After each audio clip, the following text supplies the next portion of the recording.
Hello everyone and welcome to a unique video that we have for you. This is Austin, and I was recently a guest over on the Legendary Creature podcast, where we broke down my Lavinia Azorius Renegade deck as a part of their guild series. There will be a link to their podcast in the description below where you can listen to the Azureus episode and its entirety. I definitely recommend you check them out afterwards. Well, enjoy, and make sure to give this video a like, tell us why in the comments below, and subscribe to the channel for future videos. All right, well, let's move into our stuff. What do we got today? Who wants to go first? Well, I think we should have Austin go first with his deck. He's got the because this is going to be more compelling than he's got the new stuff. I got the good. The new hotness. All right, get us going, man. What are we going to be talking about? So I have brought to the table Lavinia Azorius Renegade. And we did not spoil that earlier. Yeah, a new legend from Ravnica Allegiance. You know, it's a hate bear in itself. You know, it's a little bit. She's got like two all the typing for it, right? Yeah. This creature says each opponent can't cast non-creature spells with converted mana cost greater than the number of lands that player controls, and so kind of shuts down mana rocks like pretty hard. Yeah, you know, any kind of fast mana that opponents might play, mana dorks as well. You know, that part of the ability, it just kind of want to keep your opponents on your level. You know, like you're slow playing this game, they should have to as well. So they can still use mana rocks as long as it aligns with how many lands they have, but they can't use them. They can't use land and mana rocks. I got to choose one or the other. I guess if they've developed their board state like that. Yeah. So after having like, you know, 5 or 6 lands, then they can start casting their non-creature spells. Yeah. But it's really focusing on those early turns. Yeah. You know, and she's in way early to be there for it too. Those early turns are usually for setup anyway. So like, you know, when your opponents can't set up their big plays, it's like kind of, you know, puts them on tilt almost. You know, it's not something that they're used to. And then the second ability says whenever an opponent casts a spell, if no mana was spent to cast it, counter that spell. God damn. Yeah. And I've been playing this a bit on Modo, and one thing I've noticed is that people are still trying to get used to that. So they go and they cast their spells, and they're like, "Why didn't that work? Why didn't that ability go off?" Oh, it got countered. You know, because you know, no pact of negation for you. You know, sorry. Yeah, I like how asinine that transaction is too. Why didn't that work? I don't. Yeah, it got countered. Yeah, you know, my commander. Like just how it comes out. Hey, what's going on? Was it glitched? My list in particular really focuses in on that first ability. It kind of it wants to play out in the early game, kind of get in with a bunch of small creatures, you know, that are kind of they're relevant effects. They want to stop with popular cards, popular strategies, and kind of slow them down so I can get in with these little aggressive creatures and, you know, just keep chipping away at my opponent's life totals with some nice evasion and, you know, all the good creatures. Yeah, that's important to do. Get some things they can't really answer in there to get at their life total. Because like I was saying earlier, like I just struggle to find ways to do that in these colors. Yeah, yeah. And you've seen other strategies like this in the past with things like Godic Teague. You know, he suppresses your opponents in a different way, and they're very similar in some senses. You know, stopping non-creature spells of all things. Yeah. Yeah.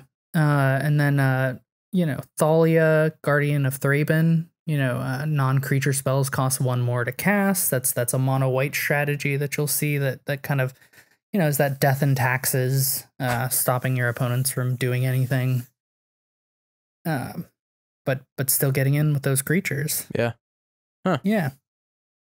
It's I've got a couple things that are more relevant to this particular strategy. And so I kind of wanted to focus on what makes this deck unique as opposed to the others that you've seen in the past. And that you know, first thing first is that it adds blue. You know, that's a color you don't see as much in Commander when it comes to like the hate bear strategy as opposed to like, you're right. you know, stacks as a whole. That's a good point.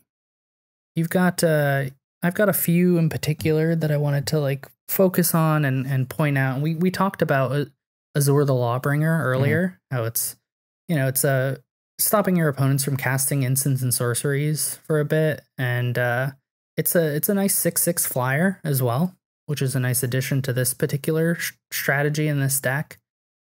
No slouch in combat for sure.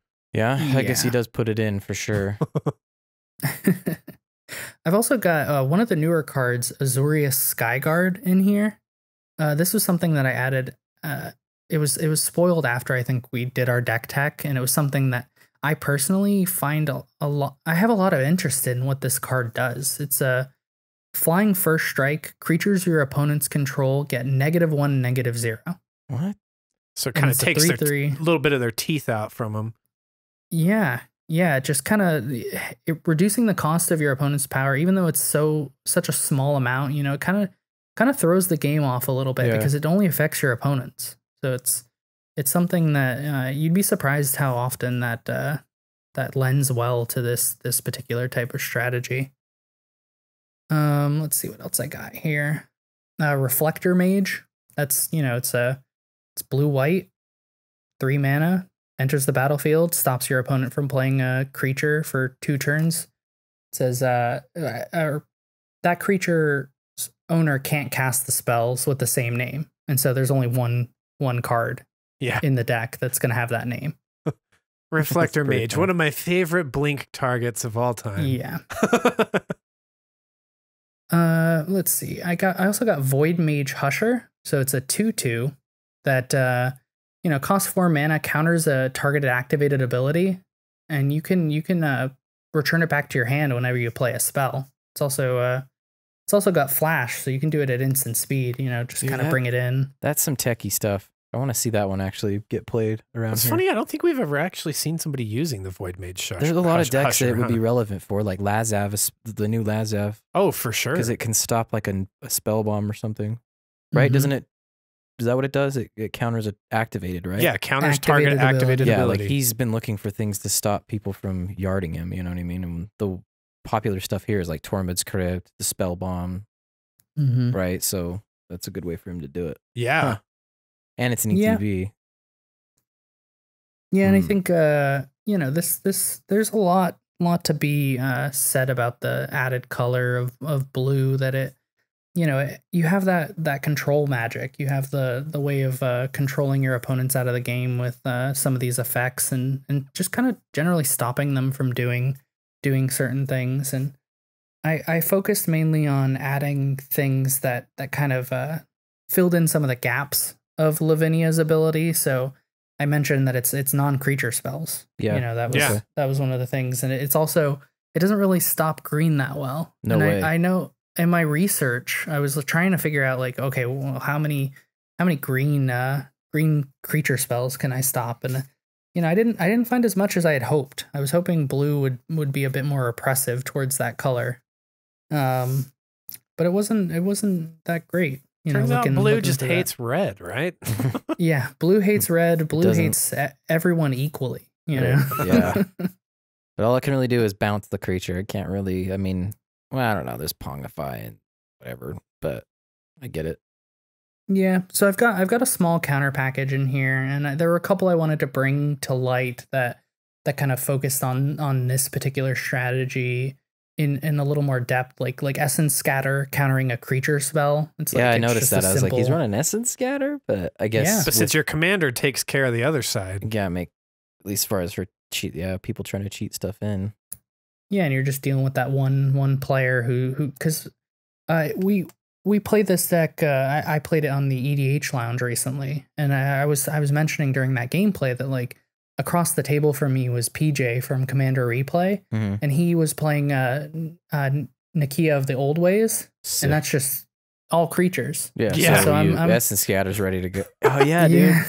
Negate's not going to do anything against Nakia. One more reason you should build it. Yeah.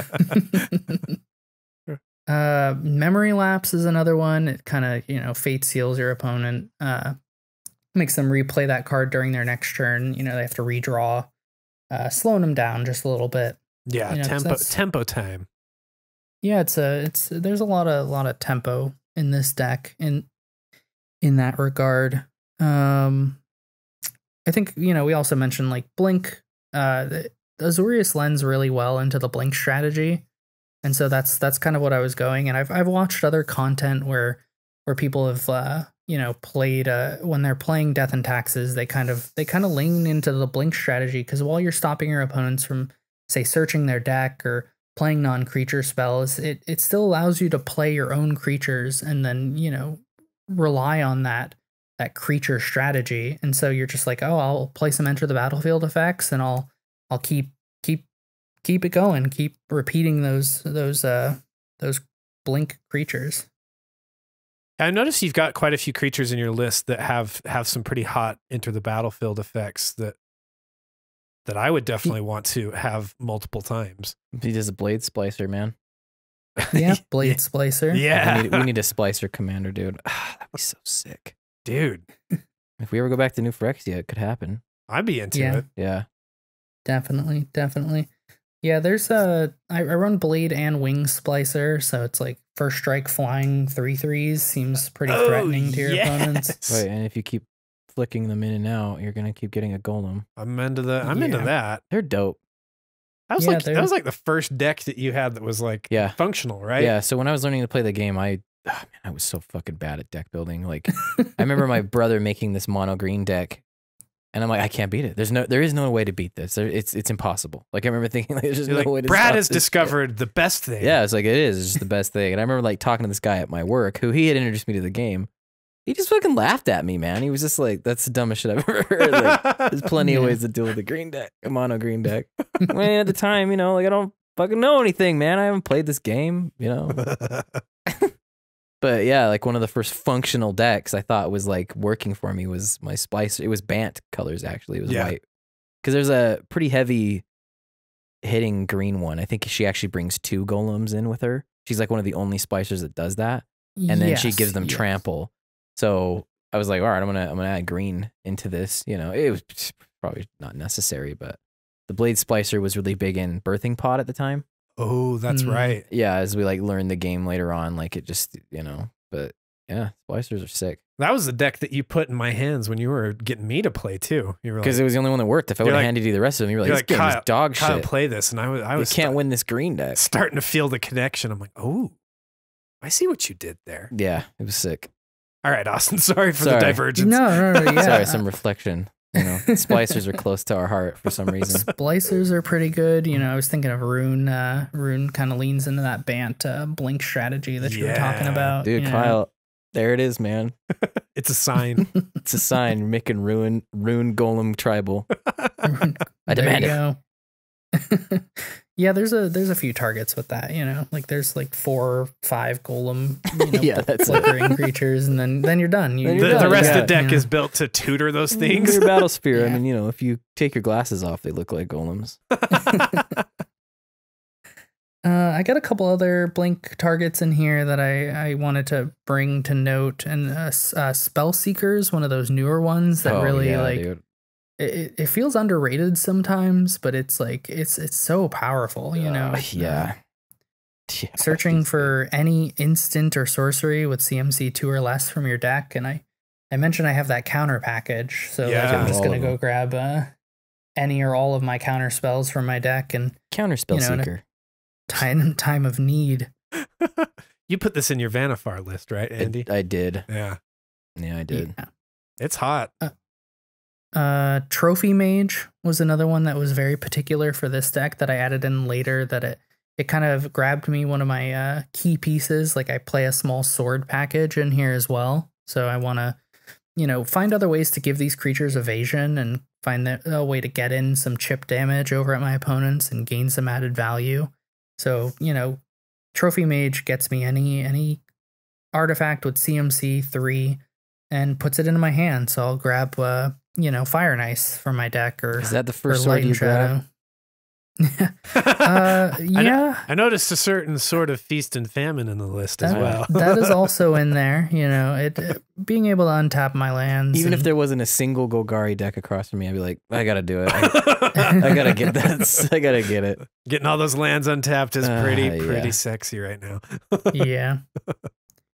There are a couple other creatures that I wanted to mention in regards to blink that I focus in on the repeatable blink aspect of it. So while there are some creatures that or even spells that allow you to, blink a creature for, you use that card, you use it once, like that's it.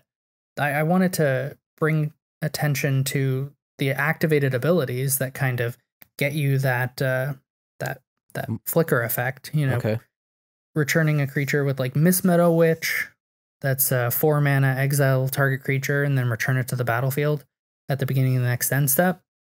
So it's 4 mana. You can do that multiple times during a turn at any time you so choose. To protect something, to dodge a board wipe, even.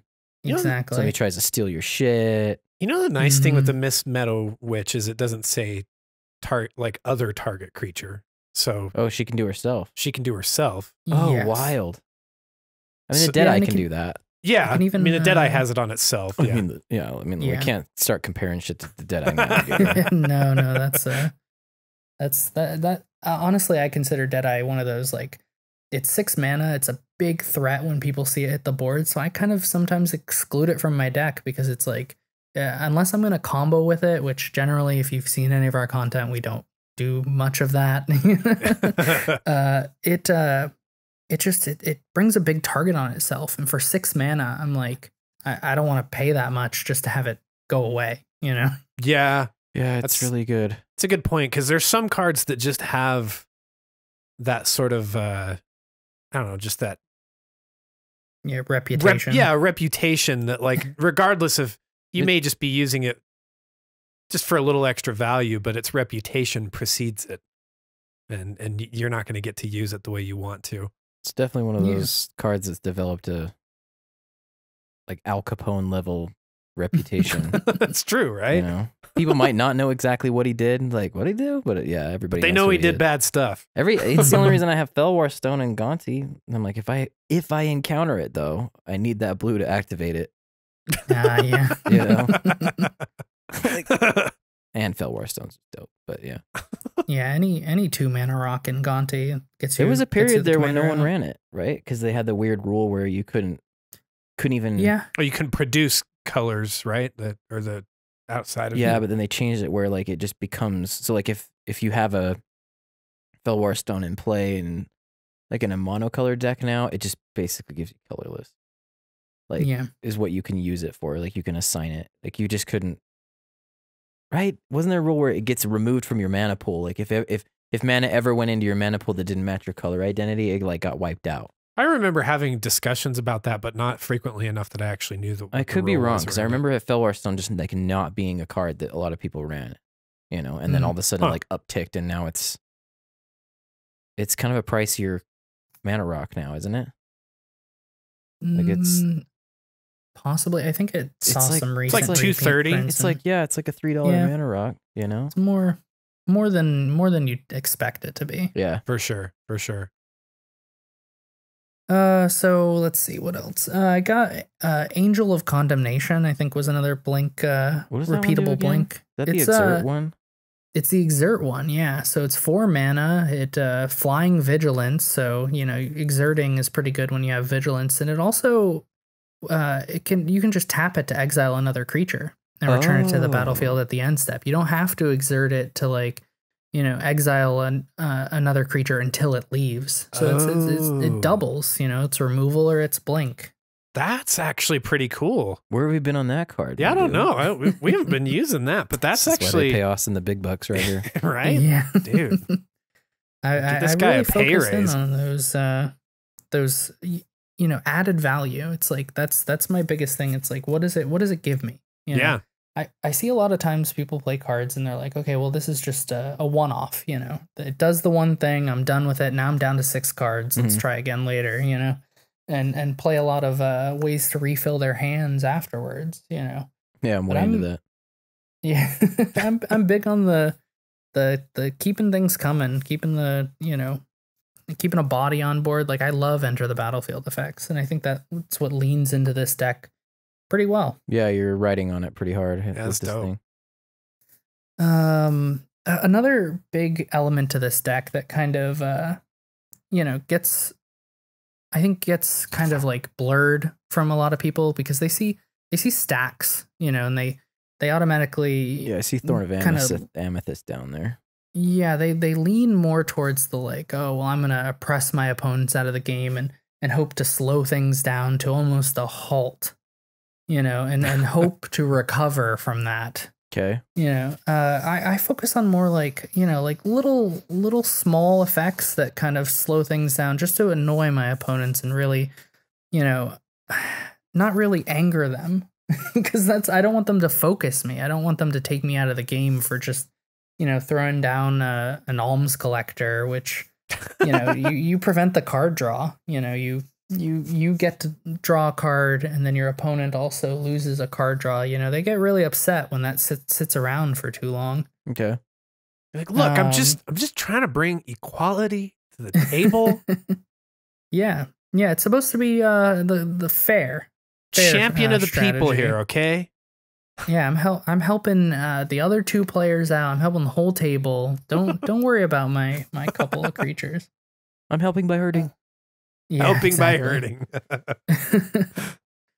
hurting. Even Mind Sensor, you know, you're kind of familiar with that one. It just flashes into play, stops your opponents from searching their entire library, you know, and a lot of people lean in on that. It could be in the top tutor, 4, potentially. You know, yeah, top 4. It could be. It might be there. I mean, you know, you never know. Yeah. Yeah. It also works for like the fetch lands, which a lot of people play a lot of lands that search up from your library too. I never even think to do that to like hose people when they're doing those types of things, but that's a really good idea. Yeah. I'd be like, you're petty.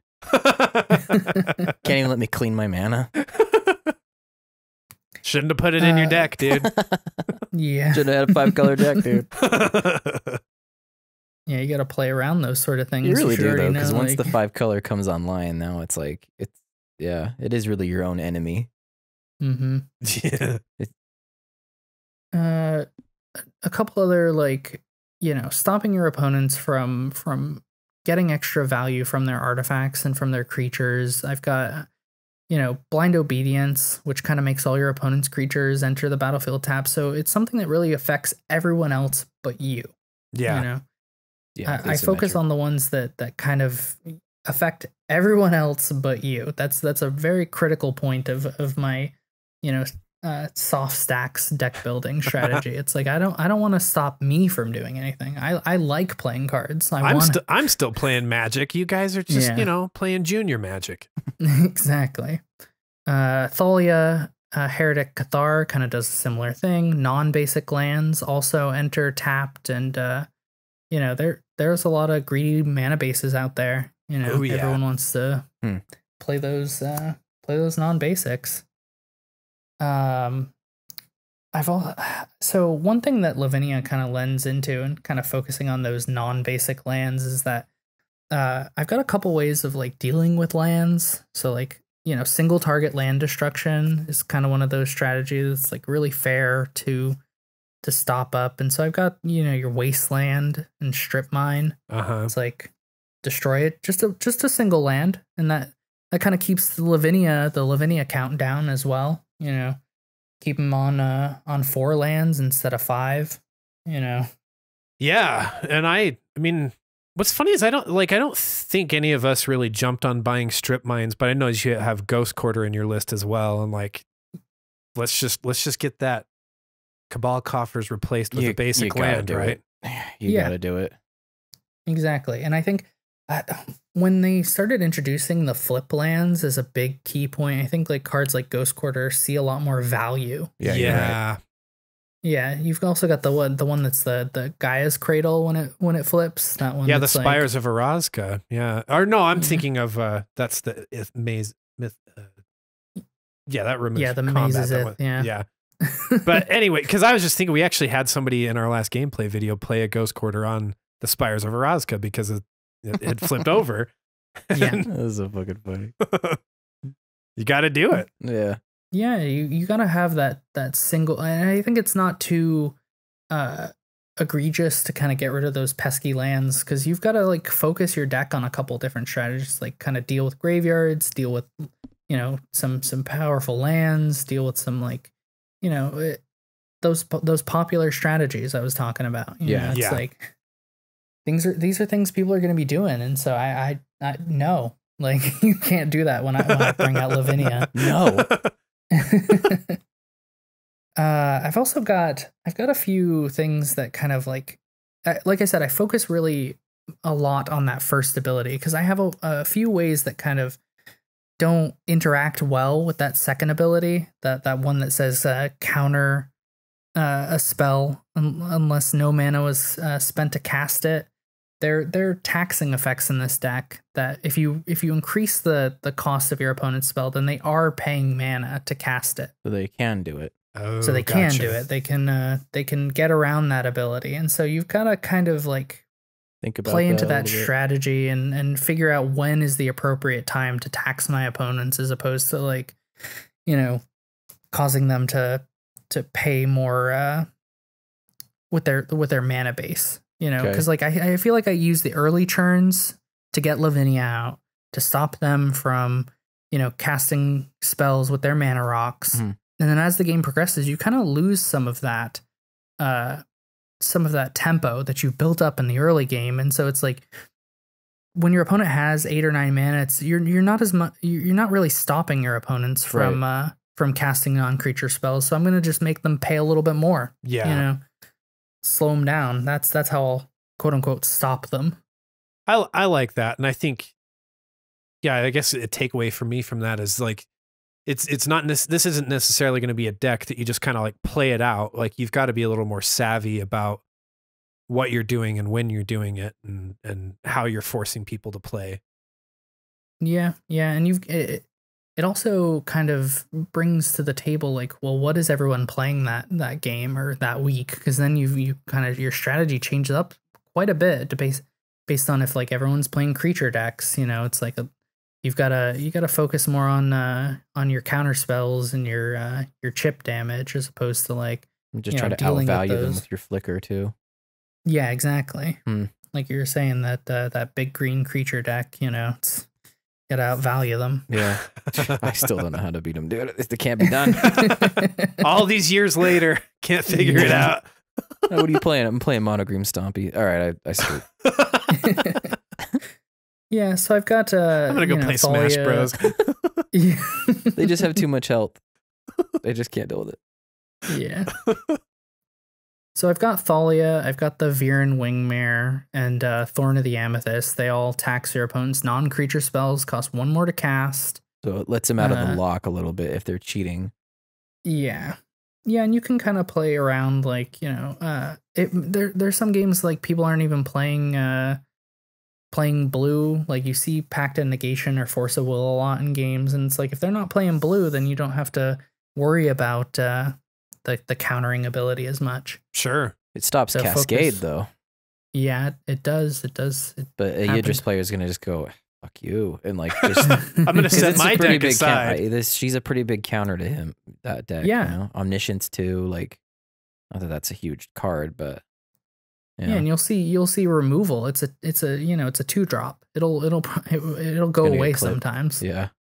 I've got Rhystic Study in here as well, and I also included the new Smothering Tithe. Ooh, as yeah. Well. You know, when that card is absolutely incredible. Have you had time with it yet? Like you've actually had it? We had a game, one of our gameplay videos. I'm gonna kind of give away the ending, but that card won this guy the game. Like, you know, that's reassuring. Yeah, when you think about that card, it's 4 mana for this enchantment that when an opponent draws a card, you know, they pay 2, and you create a treasure. So every turn you're at minimum creating 3 treasures. Yeah, because nobody's going to pay that cost. No one's going to do that. No, send themselves into a mana negative position to really keep you from getting 1. So it's like a better Thran Dynamo at minimum. Oh yeah, you know, because it's going to get you 3 mana turn, and it's like anytime an opponent wants to draw a card, which you know, players like drawing cards. I don't know if that it's news to you. Yeah, it turns out in this format. Yeah, it turns out that I'm going to let you go ahead and keep heavy that. provisions on card drawing in almost every commander deck. Yeah. And I like you kind of pairing that with, you know, I mean, if somebody else has Rhystic Study, I mean, obviously, like here in your deck, whatever, but if somebody else gets their Rhystic Study, like, yeah, I'm not going to pay the cost. No, are you going to pay mine? Well, there's such a, and for this deck, it's really great because there's a lot of activated abilities you've got peppered in here where you can commit the treasure to that, where you're, because I'm kind of looking at them like, this is a mana demanding things. Like that Mist-Meta Witch ain't cheap, but with this in play, and I think that's you're just buying me flickers. That's kind of where the later game ties into it as well. It's like, you know, I prefer those activated abilities as the game progresses, because that's something you need to kind of like do to stabilize, because again, your opponent can just play through that first ability, you know, what's 9 lands at that point. Yeah Good point. Yeah, eventually that ability is going to make less and less sense, or be less and less. Yeah, you need other tools in play. She's just going to be more of cardboard than commander eventually. Yeah. Yeah, and so that's why I built it very aggressive, you know, very small creatures, attack, turn sideways. There were 2 other cards that kind of like focused on Lavinia itself in that second ability, and it's kind of the last thing I'm going to touch up on with this deck. It's Release to the Wind and Spell Queller. You know, the 2 of those, they exile a non-land permanent for Release to the Wind. For as long as that card remains exiled, its owner may cast it without paying its mana cost. Well, Lavinia is going to stop them from playing it. Ooh, and that's pretty spicy right there. Yeah, and Spell Queller is kind of the same way. It's converted mana 4 or less that it exiles the spell, but as long as it's on the battlefield, you know, once it leaves, then they can cast it. But if Lavinia sticks around, well, they can't. They can't cast it, and then you miss the timing. That's wild. Restrictions on that. Those are some really unique. I like that. That's really clever. Yeah. A couple things I've kind of changed, and if you've seen our deck tech, I included a little bit more card draw in this deck. So I've got like the Loyal Drake and the Bygone Bishop now, because they're both working on Loyal Drake is Lieutenant. You know, at the beginning of your combat, you know, if you control your commander, draw a card. Well, it's 2 mana Lavinia, 3 mana Loyal Drake. Yeah, that's good. That's good. Yeah, I'm into it. And I actually really like Bishop. What does the Bygone Bishop do again? Whenever you cast a creature spell with converted mana cost 3 or less, investigate. Oh, Make a clue. So he's kind of like a, what's that called? Mentor of the Meek a little bit. Yeah, with like kind of a wider range. Yeah. Just all the card draw. But yeah, that's pretty much the strategy, you know, kind of playing into these small creatures. Oh, yeah, go ahead and add that to my deck right quick. That Bygone Bishop. Bygone Bishop. Yes. That's pretty cool. And I noticed you know, like you avoided some of the things, like your current list avoids some of the things that might really tempt a Lavinia player, like Dream Halls, and I noticed I noticed in your deck tech that you had talked initially about Iona being a possibility to go along with Lavinia, but it's you have some kind of moral compass or something, Austin, because you're not like super mean. You're like, I'm just trying to keep some equality. That's stupid. Yeah. And I'm hoping I can sneak in a win. With it, you know? Yeah, I like really that. like this list a lot. Yeah, that's really actually really rad. Because I think you could get carried away with Lavinia and just be like, make it so it's the salt-inducing game and everybody's unhappy by the end of it. But you've got a list that I think pitches the value in your favor. Yeah, because you could easily go mass land destruction in this. You know, just kind of just lean in on that. Well, you don't even have lands. Can't cast anything if you don't have any lands. You know? I really like the list a ton. I like how flexible it is, like early game, mid game. Like this thing's great. Yeah. And you're not just like leaning on her 2 text lines completely. I think that's kind of like I find myself doing that a lot, honestly. Like I lean really hard on the commander, like what it's asking me to do, you know, where this is like, yeah, I mean, there's some things that make sense, You know, like what is it? The one where it exiles them and they can recast it, and then the spell queller. Oh yeah, yeah. Like, so release to the wind and spell. Yeah, queller. like that's like something specific for her. Have you thought about putting delay in this deck for a counterspell? Yeah, I definitely. I mean, she'd have to be around by the time it comes around. I was thinking, I'm like, that'd be pretty funny, but she still has to be there by the time the time counters come off of it. Yeah, if you do the timing right and you kind of, you know, make sure it's not a creature spell. You know, that's what you're delaying as well. I mean, it could happen. Yeah. It's 3 turns away, my dude. And not if your commander's around. Well, I mean, you know. I mean, you know, it's not gone. But to the point that you're bringing up, though, Andy, I think like there's something to be said for a deck that's built in a way that you can still push forward and win the game, even if your commander's not on the battlefield. You know? Yeah, this definitely can do that. And this can definitely do that. Not that she's even going to help you win anyway. Like, there's nothing about her language that say, all right, this is, you know, like, she's definitely concerned with what your opponents are doing more than what you're doing. Yeah. Yeah. Yeah, and that's what this does, and that's what I like about it. I think it's very interesting for Azorius. So you've already had her out and about, right? You've already had some games. How do you feel about it? Yeah, we were able to play it. I played it on the EDH lounge, and I definitely I saw a lot of the card draw elements in that particular game, where like the Loyal Drake in particular put in a ton of work. You know, you'd be surprised just leaving that creature on the battlefield with your commander. You know, as the rounds keep going around, it's like, what? It's just a 2/2 for 3. You know, what do I have to worry about that? Yeah, it's actually pretty dope. Huh? I put it in my Erixmeth's list because it's just. Oh, it's a land. Yeah, it's a land. Yeah, like I've got my commander out. Like I'm just gonna get my card draw. Like, let me go ahead and put that on my list too, really quick. Well, I hope you enjoyed the video. Make sure to check out the full podcast in the links below. And if you enjoyed this video, make sure to give it a like, tell us why, share, and subscribe. Thanks for watching.